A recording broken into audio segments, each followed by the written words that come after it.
paz, irmãs e irmãos, amém? Amém.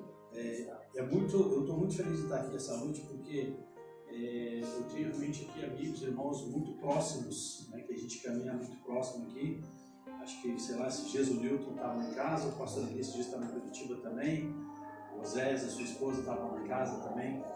Enfim, a gente está sempre unido, sempre caminhando juntos mesmo, e eu creio que o Evangelho para nós não é só proforme, mas é uma coisa que a gente procura viver realmente na realidade, em sermos irmãos e andarmos e caminharmos juntos. Como o pastor Elias estava falando, nós estamos em campanha de missões nacionais. Eu queria falar uma coisa para a Terceira Igreja Batista aqui em Foz do Iguaçu. Eu só estou aqui porque vocês investem em missões. Semana retrasada, estava eu, minha esposa que está ali, também a Betina, nós estávamos em Balneário Camboriú, lá fazendo um treinamento de capelania prisional batista na primeira igreja batista, e lá nós estávamos com 68 pessoas. No domingo de manhã eu ministrei na primeira igreja batista de Itapema, à noite eu falei na primeira de Navegantes. Esse mês ainda eu tenho que ir para Sorocaba, fazer um treinamento lá e falar de manhã e à noite nas igrejas lá, e também para a União da Vitória, ali na divisa do Paraná com Santa Catarina. Nós temos ali Porto União, que já é Santa Catarina, e também União da Vitória, então eu vou estar lá. Mas aí a gente vai lá para o texto de Romanos, capítulo 10, o apóstolo Paulo vai dizer assim: como é que o Luiz vai se a terceira igreja não enviar ele? Eu não vou, é simples. Hein? A Bíblia é muito clara com relação a isso. Então, assim, irmãos, graças a Deus pela vida dessa igreja, tá? Eu sou missionário de missões nacionais, eu sou missionário dessa igreja. Tá? Então, as ofertas, o que vocês ofertam, o que vocês dizimam, ou seja, isso sustenta a obra missionária ao redor do mundo todo. Tá? Então, assim, queria de coração agradecer isso a vocês. Eu sou membro da Igreja Batista do Bacaxiri, em Curitiba, pastor Luiz Roberto Silvado. Eu trago um abraço da minha igreja, dos meus irmãos da minha igreja em Curitiba, e trago um abraço também da Junta de Missões Nacionais, do pastor Fernando Brandão, da nossa junta.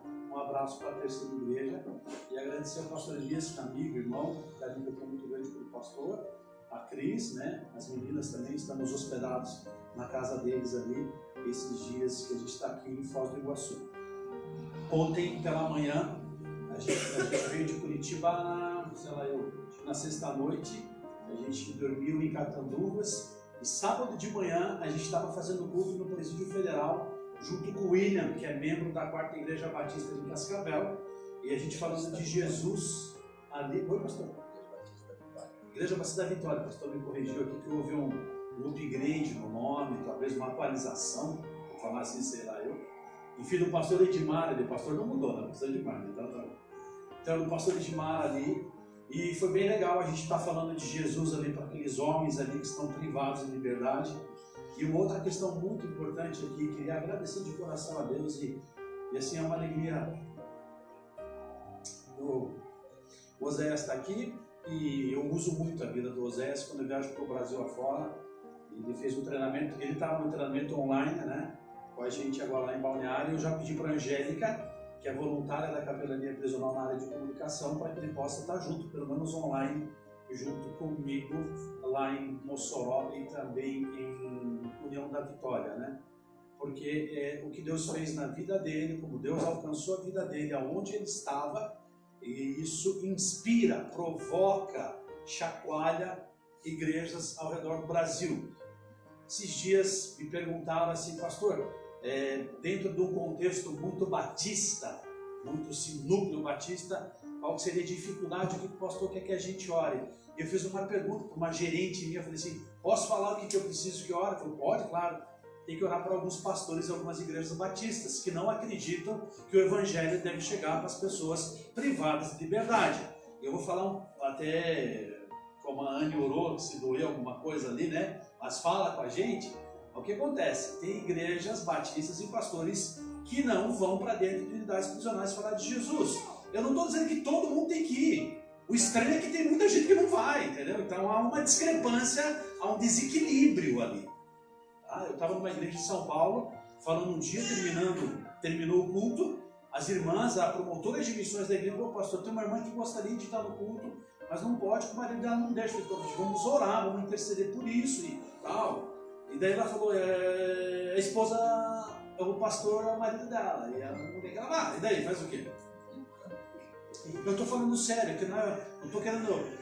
Nós não precisamos criar expectativas emocionais, sentimentais, não. O Espírito Santo faz isso, tá? Mas é isso que acontece. E tem igrejas que realmente é muito difícil, é bastante difícil isso. Não é o caso aqui dessa igreja, entendeu?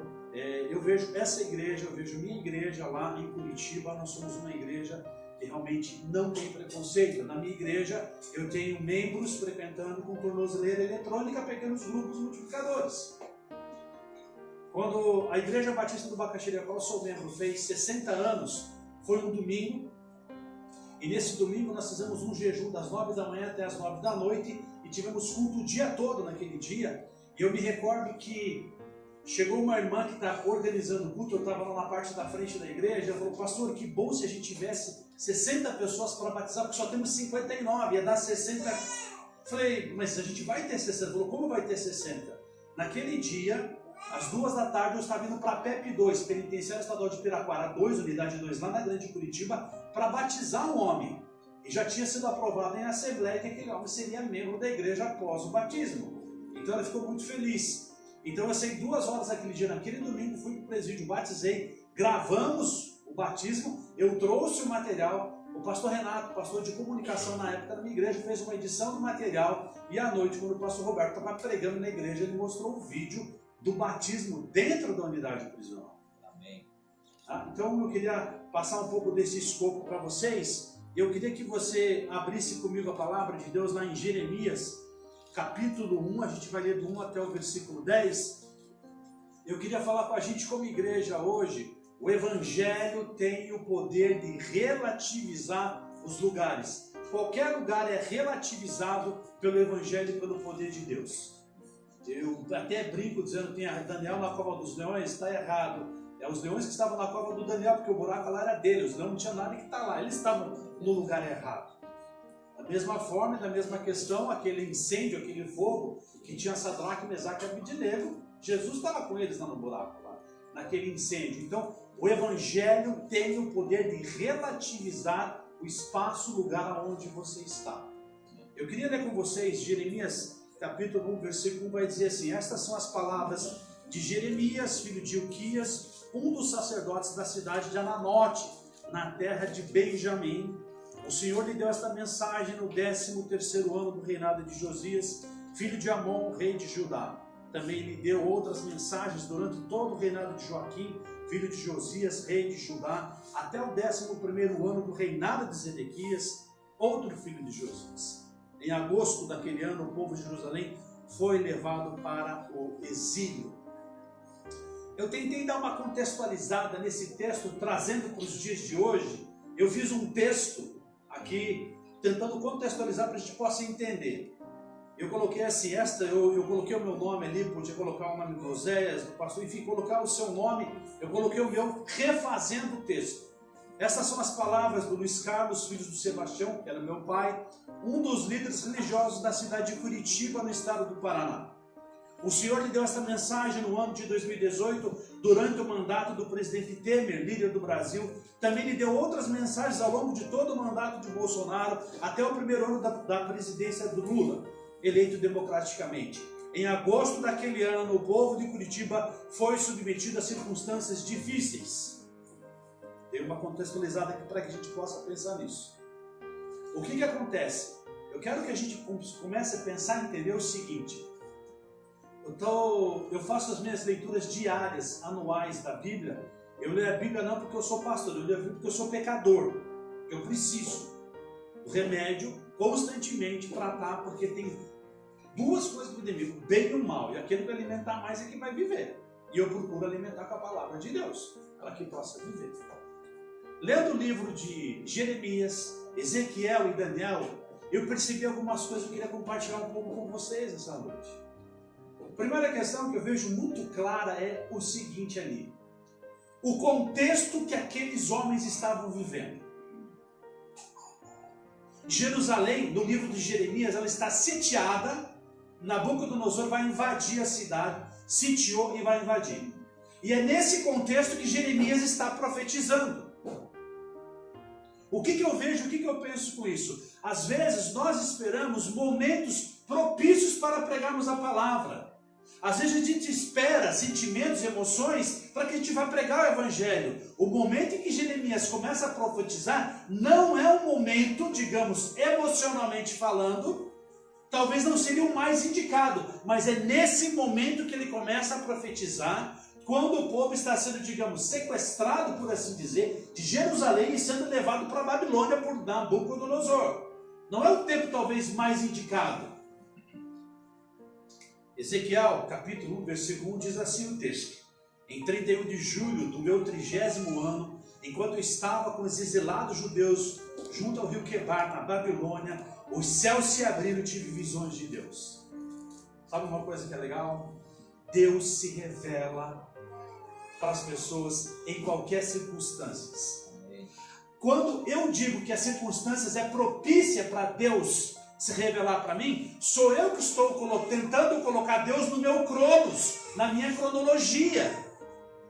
Mas Deus não está submetido e nem limitado à minha cronologia para que Ele possa se revelar. Ele se revelou para Jeremias numa época totalmente difícil, conturbada, e o texto que eu acabei de ler com vocês, Ezequiel diz que Ezequiel estava junto com os exilados do rio Quebar, e ali os céus se abrem e ele começa a ter uma visão. Interessante é, por que Deus não se revela a todos e só se revela a alguns?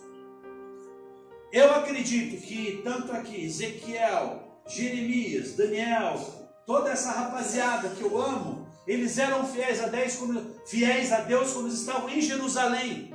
Portanto, se eu sou fiel a Deus em Jerusalém, Deus será fiel comigo quando estiver em qualquer lugar. Amém. Amém. Eles foram para a Babilônia. O contexto é politeísta. Vários deuses, digamos, na concepção ecumênica do mundo, governam. Então, digamos, os deuses têm os seus espaços territoriais. Essa é a concepção ecumênica deles lá. Acreditava-se, por exemplo, que Deus não teria poder de estar atuando na Babilônia, porque aqui não é. Aqui em Babilônia tem o seu Deus. Então o Deus de Jerusalém tem que governar lá. Só que Deus vai acabar com toda essa história. Em algum momento, inclusive, Nabucodonosor vai testemunhar e vai falar do poder do Deus de Israel. Ele é o Todo-Poderoso. Eu queria falar uma coisa para vocês, minhas irmãs e meus irmãos, nessa noite. Por que às vezes Deus só fala com o pastor e não fala comigo? Por que às vezes Deus só fala com a Anne, que está ministrando louvor, e ela falou, a presença de Deus já é clara nesse lugar. Por que ela sentiu a presença de Deus? Eu não vi nada. Por que Deus falou com Ezequiel, falou com Jeremias? Vocês acham que os dias de hoje são conturbados? O Hamas atacou Israel, o Putin está atacando a Ucrânia. A gente vive aqui na tríplice fronteira. Talvez a gente pode pensar que não é a melhor época para pregar o Evangelho. Temos que esperar tempos mais favoráveis. Mas quando é que o Evangelho espera um tempo favorável para ser pregado? Não precisamos disso. No meio de um sequestro, no meio de uma cidade invadida por um poder superior militar, nesse meio Deus está revelando sua vontade e dirigindo o seu povo, mesmo no meio do caos. E Ele vai nos guiar, Ele prometeu isso. Não é à toa que está escrito em João 14, versículo 6, que Ele diz, eu sou o caminho, ali, o artigo definido é o maiúsculo. Eu sou o caminho, eu vou guiar vocês, não importa qual seja a estrada, eu vou guiar vocês. Se não tiver luz, eu sou a luz. Se não tiver luz, eu consigo guiar. Eu sou autossuficiente. Eu queria continuar com vocês lá no texto de Jeremias. O Senhor me deu esta mensagem. Eu conheci você antes de formá-la no ventre da sua mãe. Antes de você nascer, eu te separei e nomeei para ser profeta às nações. Quando eu leio esse texto, eu acho aqui que Jeremias se inspirou, né? Isso é uma opinião minha, o texto não fala isso, tá? Quando a gente estuda a teologia, a gente não pode tirar do texto que o texto não diz, mas aqui é uma... Eu acho que ele deve ter lido o Salmo 139 aqui para escrever isso aqui. O Salmo 139 vai dizer, Davi vai falar, eu era substância informe no ventre da minha mãe, né? Tal conhecimento é maravilhoso demais para mim. E o texto aqui está dizendo, Deus falando para Jeremias, eu te conheci antes de formar no ventre da sua mãe. Eu queria falar uma coisa para todos vocês que estão aqui nessa noite. Deus conheceu você antes de você ser fecundado. Está no ventre da sua mãe, Deus já conheceu você, sabia disso? Então você não está aqui hoje por acaso. O almoço que foi feito hoje, que nós como igreja trabalhamos e fizemos hoje, não é uma obra do acaso. Talvez você não tenha um plano para a tua vida, mas Deus tem um plano para você. Talvez você amanheceu hoje, acordou hoje sem nenhum plano, sem nenhum propósito, mas Deus tem um plano e tem um propósito para a tua vida antes de você nascer, antes de você ser fecundado no útero da tua mãe. Deus tem um plano para você. Deus tem um plano para a tua vida. Saiba disso. Não é... Eu vou tomar um papo bem reto, bang é louco, a chapa vai esquentar, né, Osés? É por ali, não é? É por ali, me ajuda lá, Osés. Às vezes eu despiroco, acho que estou no presídio. Deus quer usar cada membro. Eu tenho convicção e certeza, se Deus nos deu um espaço físico como esse, é porque nós temos uma grande responsabilidade. A quem muito é dado, muito será cobrado. Por que Ele nos deu esse espaço físico aqui? Para quê? Então, cada um de nós aqui tem uma responsabilidade. E não é só do pastor Elias, não é só da Cris. Cada um aqui é responsável. Eu te chamei, eu te escolhi antes de você ser gerado pelo teu pai e pela tua mãe. Aleluia. Se tivéssemos uma igreja pentecostal, eu ia sentir um vento, assim, eis que te digo. Sabe, precisa do eis que te digo para você entender que está aqui. Se eu fechar o olho aqui e gritar e dizer, você foi escolhido, talvez você entende. Está revelado, a palavra é a maior revelação de Deus. E sabe uma coisa que é muito importante? Porque a palavra vem revelada, porque a palavra de Deus não tem nenhuma tendenciosidade do ser humano em querer se intrometer. Esses profetas que vêm por aí falar. Te escolhi antes. O versículo 6, então eu disse, ó soberano Senhor, não sou capaz de falar em teu nome, sou jovem demais para tudo isso. E uma coisa que eu queria falar muito importante aqui, quando ele fala essa questão de ser jovem, eu queria falar uma coisa para vocês. Deus não está à procura de experiência, em primeiro lugar, Ele está procurando disponibilidade de coração. Aleluia. Você vai lembrar daquele momento quando os discípulos estavam no barco, o barco estava indo para naufragar. Quem que estava? Se fosse eu não sei nadar muito bem. Mas se eu estou naquele barco, é tremer muito, falando, vai afundar, nós vamos morrer. Mas quem estava no barco eram pescadores. Pescadores sabem nadar. E por que eles começaram a ficar com medo?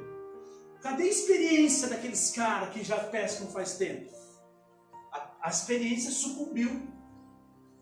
Então, muito mais do que Deus querer experiência, em primeiro, não que a experiência seja importante, não vai dizer que não, sim, ela é importante, mas em primeiro lugar o que Deus quer é disponibilidade.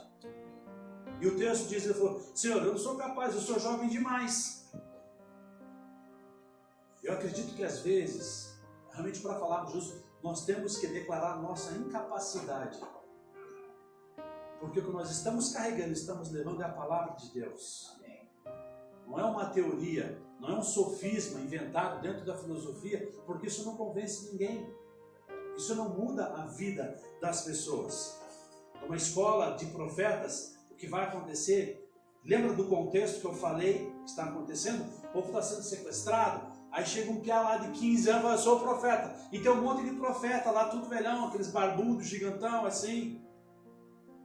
Você acha que vão acreditar em você? Você está realmente acreditando que eles vão botar fé na tua palavra? E daí às vezes a gente pode pensar o seguinte, não, mas se fosse, vamos trazer para o nosso contexto, como eu falei, para 2023, se fosse o pastor Elias lá, chegasse e falasse, ele vai acreditar, mas vão acreditar em mim? E toda vez que alguém chega e põe essa barreira cronológica, na hora salta na minha cabeça Abraão e Sara, com 100 anos fazendo filho. Já me vem na mente na hora. Já me traz Maria, com 14 anos, não tinha ficado com José nunca, não tinha pegado José, nem José tinha pego ela. 14 anos. mas tinha compromisso com Deus. Então não importa, a questão de compromisso não tem a ver com a idade. E é isso que Deus está falando para o profeta. Compromisso não tem a ver com a idade. Então não vem com essa desculpa, eu sou jovem demais. E até os jovens que estão aqui na igreja, sou jovem demais, preciso aproveitar, viver um pouco mais a vida.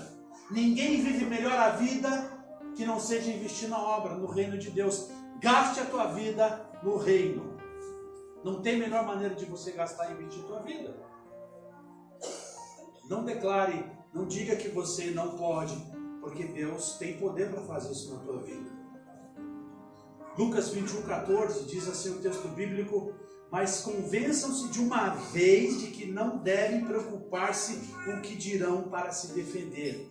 Convençam-se disso de uma vez. Eu estou hoje aqui oficialmente como missionário de Missões Nacionais. Mas é bom lembrar que cada um de nós que estamos sentados aqui somos missionários de tempo integral. Amém. Amém? Amém. Tem alguém que não é missionário ainda aqui? Nós vamos comissionar agora. É já. Todos nós somos missionários em tempo integral. Mas sabe o que acontece essa questão de missionário em tempo integral e tem gente que trabalha no mundo? É porque eu acho que existe um equívoco aqui. Deixa eu citar um exemplo aqui. Por exemplo, o pastor Elias está aqui, eu vou falar valores fictícios, um exemplo fictício, tá? O pastor Elias ganha R$1.000 de salário da igreja, um exemplo. Tá? O pastor Elias é um bom pastor, aí chega uma igreja, liga para cá e convidou o pastor. Daí o pastor chega aqui domingo e fala o seguinte, ó, a igreja X me convidou para ganhar R$1.500. Sabe o que nós vamos falar? Pastor, tem que orar para ver se é vontade de Deus. Sim, não é isso que a gente vai fazer? Não é isso, Oséias? Daí o Oséias trabalha numa empresa. O Oséias ganha R$1.000 também. O Oséias chega aqui semana que vem e fala assim, ó, irmãos, uma empresa me contratou, vou ganhar R$1.500. O que a gente faz? Aleluia, glória a Deus, que bênção! Sim ou não? Sim. Sabe por quê? Porque o trabalho dele é santo, o dele não é santo. A gente faz essa confusão. Então o que tem que acontecer? Se nós vamos orar para o pastor Elias para ele aceitar ou não, se é uma direção de Deus, sabe o que a gente tem que falar para Oséias? Vamos orar, meu irmão. Será que é isso que Deus quer realmente? Porque o nosso foco está no dinheiro e não no chamado de Deus. É por isso que a gente confunde essas coisas. Então Oséias tem que orar. Porque aonde ele está, ele é um missionário em tempo integral. Então lá no teu trabalho, minha irmã, meu irmão, você é um missionário em tempo integral. E você tem mais poder de persuasão no meio que você vive do que o pastor Elias. Porque o pastor Elias não tem o contato que você tem com aquela pessoa. A empatia que você tem. O pastor Elias não tem, ele não é onipresente. Ele é gente boa, mas não chega a tanto. Né? Ontem ele foi dormir bem tarde, acordou cedo. Ele tenta, mas não consegue. Aí o Senhor falou no versículo 7. Eu estou aqui parafraseando. Deus está dizendo, não me vem com essa história de dizer que é jovem demais. O versículo 7 está dizendo, pois você vai ir aonde eu enviar e dirá o que eu ordenar para você. Aleluia. Ir aonde eu enviar, isso fala do ambiente onde deverá ser pregado, ambiente favorável ou não, propício ou não, onde a palavra deve ser pregada. E não é uma questão de sentimento e emoção, pois a palavra, ela tem a pujança em qualquer terra, inclusive terra hostil. É necessário lembrar que Jeremias irá pregar para um povo exilado, ou seja, falar do amor de Deus para um povo que está pagando pelas suas escolhas. Mas eles acham que foram castigados por Deus. E não foram as suas escolhas que levaram ele onde eles estão. Pregar no meio do povo, na sua terra, no meio de sua língua, é até mais fácil em teoria.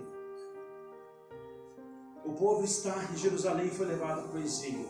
Deus ama, mas nos ama tanto que vai atrás do seu povo, mesmo naquilo que é o pior resultado das suas escolhas. Mesmo no exílio, Deus foi atrás do seu povo. Mesmo naquele lugar. Quero te falar uma coisa, se você fizer escolhas erradas, você vai pisar no tomate e vai pecar. Eu estava conversando com a Maíra e a gente estava falando com o João, com o nosso filho, e a gente colocou uma regra para ele lá, que é o seguinte, eu quero explicar essa questão aqui. Quando o povo foi para o exílio, dizendo que Deus era o culpado de ser para o exílio. Erro teológico, precisa ler a Bíblia. Então a gente chamou o João, nosso filho, e falou o seguinte, João, ele tem algumas atividades para ele fazer em casa lá, e a gente colocou o seguinte, que cada atividade que ele não faça daquelas que a gente enumerou, meia hora a menos de internet. Então aqui no meu celular tem esse controle aqui, eu entro ali e a gente muda lá, em meia hora ele perde. Se ele não levar o cachorro para fazer o number 1, number 2 lá fora, por exemplo, ele perde meia hora. Daí um dia a gente foi conversar com ele, e daí a gente perguntou, João, você sabe por que você perdeu meia hora? Ah, foi porque a mãe tirou. Respondeu errado. A mãe não tirou nada. Foram as ações dele que tiraram o tempo dele. E uma coisa muito interessante, Jeremias, Ezequiel, vai ser isso muito claro. Várias vezes o povo vai assim, Deus nos castigou. O problema no Antigo Testamento é o seguinte, existe uma cultura judaica muito forte em volta do templo. E o que Deus está de olho não é no templo, Deus está de olho no coração do ser humano, porque é ali que entra a corrupção e nos leva para o exílio babilônico. Se você hoje está, por exemplo, viciado em pornografia na internet, por quê? Deus não. Você se prendeu num exílio. Se você hoje está viciado, sei lá, em alguma coisa, com algum problema, alguma dificuldade, não é Deus que está te castigando. É as tuas escolhas que levaram você para lá. E aqui no púlpito, o pastor pregando, os pastores pregando, tentaram por várias vezes sinalizar para você, não faz isso que vai dar errado. Várias e várias vezes, vocês vão para o exílio. E qual que é o exílio nosso hoje? Sermos escravos do pecado. É o exílio que nos leva. E Deus vai nos libertar disso. Versículo 8 vai dizer, não tenha medo do povo. É interessante que essa questão do medo é uma questão que causa muita desestabilidade emocional dentro de nós. E é muito interessante, todas as vezes que Deus chama alguém, Deus sempre fala, não tenha medo. Josué capítulo 1, versículo 8 vai dizer sobre isso. Não tenha medo, seja forte e corajoso. Vai dizer, não se aparte da tua boca desta lei, antes medita nela de dia e de noite, para que tenhas cuidado de fazer tudo quanto conforme ela está escrito, porque então fareis prosperar o teu caminho e prudentemente será conduzido. Então não tenha medo. Quero dizer uma coisa para você, minha irmã, meu irmão, não tenha medo. Eu não sei qual é o tamanho do problema, mas eu digo a você, não tenha medo.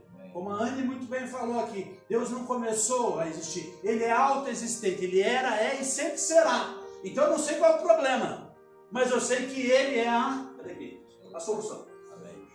Eu não sei qual é o problema, mas Ele é a solução. Ele abre e fecha a história. Não tem nada que Ele não possa resolver. Eu não sei qual é o teu problema. Eu não preciso de uma revelação para saber o teu problema. Porque eu sei que Ele é capaz de resolver. Vinde a mim todos vós, todos, sem exceção, estáis cansados, sobrecarregados, e eu vou dar alívio para vocês. Eu tenho o poder para fazer isso. Não tenha medo, pois eu vou estar com você e eu vou proteger você. Eu, o Senhor, falei. Isso vai acontecer. Então não tenha medo. Desenvolva uma metodologia de evangelismo. Desenvolva uma metodologia para poder alcançar as pessoas. Eu queria fazer um desafio para nós como igreja nessa noite. Eu queria desafiar você. O pastor Elias falou que a gente tem um alvo financeiro de missões. Eu queria, talvez aqui até entrar um pouco fora, não posso dizer, mas vou fazer pela liberdade, talvez. Eu queria que você marcasse o nome de uma pessoa que você conhece, que não conhece Jesus, e você começar a orar e compartilhar isso com o pastor, para que ano que vem essa pessoa esteja aqui conosco na igreja. E Deus vai te dar uma estratégia. Não tenha medo, mas não vai acreditar em mim. Você está percebendo que todas essas desculpas não colam. Porque quando você tem o Espírito Santo, Ele é mestre. Não é você. Quando você resolver acreditar, você vai meter a cara. E você vai começar a falar coisas e desenvolver estratégia. Falar assim, meu Deus, como é que isso aconteceu? Porque Ele está dentro de você. Mas você tem que falar, traz esse nome. Então, eu queria fazer um desafio aqui. Se cada um de nós aqui colocar uma pessoa, o ano que vem, no mínimo, seremos o dobro. Isso somando 1 mais 2 na matemática nossa. Na matemática de Deus, 2 pães, 5 pães, alimenta mais de 5.000. Isso é minha matemática. Vocês aceitam o desafio? Amém. Alguns não ouvi direito, pastor. Não deu para ouvir direito. Não ouvi dividido, mas a gente vai tentar fazer ali 1 mais 1, 2, tentar chamar alguém para fazer Libra aqui, que eu não sei como é que é. Mas você aceita? É para todos que falam português. Se tem alguém que abre espanhol, o pastor já vai me ajudar aqui, que eu não mando muito bem de espanhol. Nós temos orado lá em casa. Gente, não sou santo não, estou falando as coisas que acontecem. E a gente tem orado, por exemplo, nossa vizinha se chama Dona Lourdinha, uma senhora que mora no apartamento de baixo. E nós estamos tentando nos aproximar dos nossos vizinhos, tentando achar oportunidades. Essa semana, assim, ela sofreu uma queda. Ela mora no primeiro andar, ela foi jogar uma pipoca para a vizinha. Ali a gente mora num lugar assim, que tem bastante senhoras. E ela caiu. Quando ela caiu, ela deu um grito, a Maíra escutou, foi na janela, olhou, já chamou o João. Nosso filho João correu lá para ajudar a Dona Lourdinha. Então a gente já está tentando achar uma ponte para chegar nela. Nós fazemos compra, né? Maíra, a gente faz compra pela internet, assim. A gente vai lá, manda no WhatsApp do mercado, o mercado vai atrás. Eu estou tentando achar uma gente falar de Jesus para o cara que entrega o negócio para nós, a comida lá. E daí nós fizemos um pequeno grupo na nossa casa, uns 15, 20 dias atrás. E daí, quando chegou lá, o carro chega na frente do nosso apartamento, ele avisa, eu desci lá e estava cheio de compra. Daí ele falou assim para mim, nossa, hoje aumentou as compras, né? Aí o cara levantou a bola, eu tenho que chutar, meu irmão. E eu falei, não, é que a gente vai ter um estudo, eu não falei PGM, o cara nem entendeu o que é PGM, pelo amor de Deus. A gente vai ter um estudo da Bíblia aqui, hoje eu vou estudar a Bíblia. Ah, sério? Daí a mulher dele estava na frente, ele falou, olha querido, eles estudam a Bíblia aqui.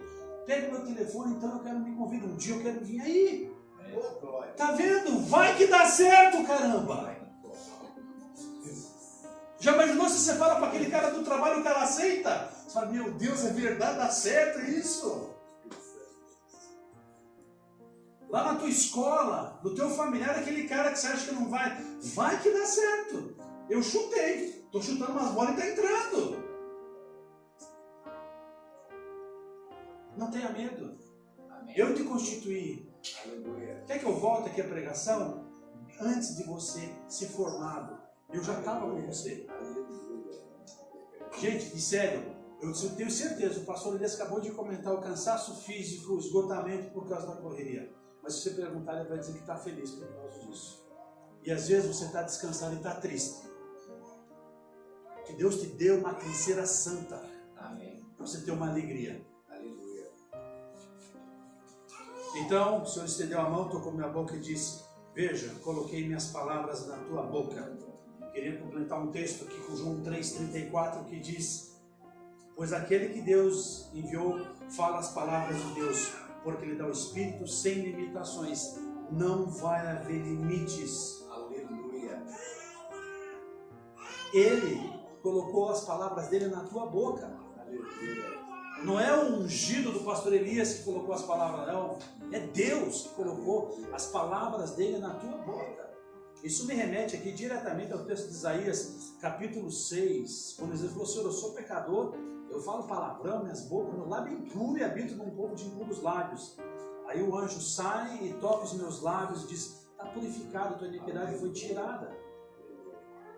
As palavras de Deus estão na sua boca. Amém. Alguém tem dúvida disso, a gente pode pegar outros textos para explicar isso.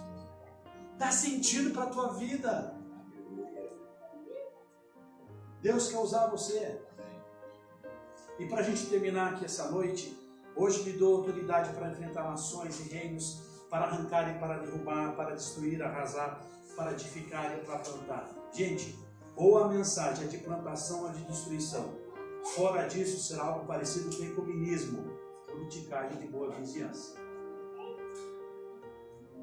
A mensagem, ou ela vai deixar o cara feliz ou vai deixar o cara triste. O cara vai te amar ou vai te odiar. Não tem para onde correr. Só para lembrar que Jesus foi crucificado porque os caras não gostaram do que ele estava falando. Lembra bem disso. Ô Jesus, não dá para você ser ecumênico nessa hora aí para não dar muito problema? Eu tenho certeza que muitos propuseram um ecumenismo para ele. Dá para fazer uma politicagem de boa vizinhança? Não fala muito duro assim. João capítulo 6, ele vai usar um texto muito duro. Aquele que não come de mim, aquele que não bebe de mim, não tem vida em si mesmo. E daquele momento, muitos deixaram de seguir ele. Tanto que ele chega a perguntar em João 6, 66, 67, ele fala, e vocês? O círculo mais próximo, e vem um texto famoso que Pedro vai dizer, Para que iremos nós? Porque só o Senhor tem as palavras da vida eterna. Não tem como, não dá, não tem jeito. Existe apenas uma maneira de se evitar críticas. Não faça nada, não diga nada e não seja nada. Aristóteles falou isso. Ou se atrai ou se irrita. Blaise Pascal falou isso. O segredo do sucesso eu não sei, mas o do sucesso é querer agradar todo mundo. Essa frase do Dan White, pra você ter ideia, o cara que é o chefe do MMA no mundo aí. A gente vai pregar o evangelho, a pessoa às vezes, claro, o Espírito Santo vai te dar sabedoria, não estou falando para você sair agora dali, chegar para o teu vizinho e condenar o cara para o inferno, não é isso. Pelo amor de Deus, entenda o contexto do texto. Um texto sem contexto vira pretexto. O Espírito Santo vai te direcionar, mas vai haver momentos sim que a gente vai pregar e vai falar, porque uma hora o Jesus vai voltar. Não tem como, não tem para onde fugir. O que eu queria falar para vocês, que a gente entendesse muito bem nessa noite, a palavra de Deus ela vai relativizar qualquer que seja o espaço e qualquer que seja o lugar. E esses homens mostram isso claramente. Não importa o momento, o tempo, a época que nós estamos vivendo. Eu tenho 48 anos, vou falar uma palavra para vocês. Desde que eu nasci, todo mundo fala assim, nossa, os dias estão ruins, né? Nossa, umas coisas tão caras, na verdade. Eu sempre escutei isso desde o dia que eu nasci. Eu não acredito que isso vai mudar. Ó, tá difícil, né? Você viu? Hamas atacou lá. Eles atacam no centro. Sempre tem um Putin na história. Antes era o Gorbachev, você leu o nome do vice-presidente de antes. Sabe, então assim, gente, segundo o que a Bíblia diz, os tempos não ficarão mais fáceis. Vai dizer assim. Só que daí sabe o que eu acho? Não tenho certeza. Ele nos coloca numa bolha e nos protege. Ele nos protege. A gente está dentro de uma bolha, protegidos por Ele. Ainda que eu andasse pelo vale da sombra da morte, eu não teria mal, não temeria mal algum, porque Tu estás comigo, a Tua vara e o Teu cajado me consolam. É o que o salmista diz.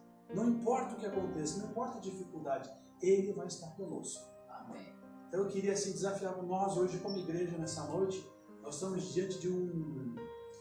É grande desafio para nós, mas se todo mundo meter a mão na massa, eu vou falar uma coisa séria para vocês aqui. A gente termina o tempo antes da previsão.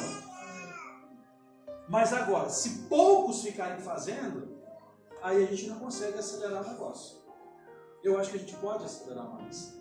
Eu tenho convicção de ser feito isso. Deus quer usar a tua vida. Quero repetir de novo. Você foi escolhido antes de você nascer da venda da tua mãe. Não importa a tua idade, não importa o teu problema, não importa a tua dificuldade. Você não está aqui hoje por acaso. Aleluia. Não é porque o horóscopo da manhã disse que estava favorável você ir para a igreja. Não, você está aqui porque Ele te escolheu. Aleluia. Ele tem um plano. É 2023, o Lula está no governo. Você gosta do Lula ou não?